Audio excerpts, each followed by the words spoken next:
হাজার বছর ধরে আমি পথ হাঁটিতেছি পৃথিবীর পথে। সিংহল সমুদ্র থেকে নিশীথের অন্ধকারে মালয় সাগরে অনেক ঘুরেছি আমি।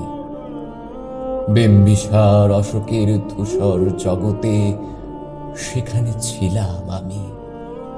আরো দূর অন্ধকারে বিদর্ভ নগরে আমি ক্লান্ত প্রাণ এক।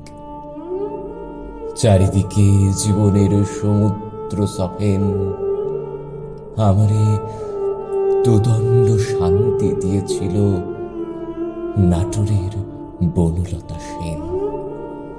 চুল তার কবেকার অন্ধকার বিদিশার নিশা, মুখ তার শ্রাবস্তের কারুকার্য।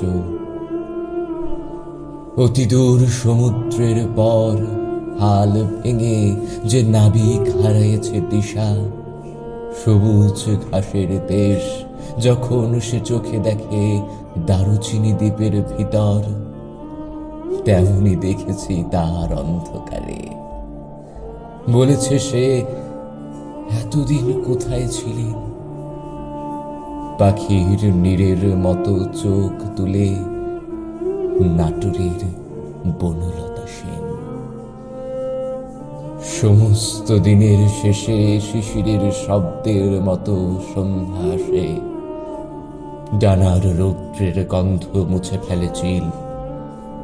পৃথিবীর সব রং নিভে গেলে পাণ্ডুলিপি করে আয়োজন। তখন গল্পের তরে জোনাকির রঙে ঝিলমিল।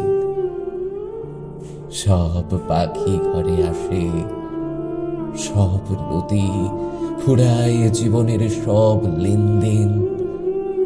থাকে শুধু অন্ধকার, মুখোমুখি বসিবার বনলতা সেন।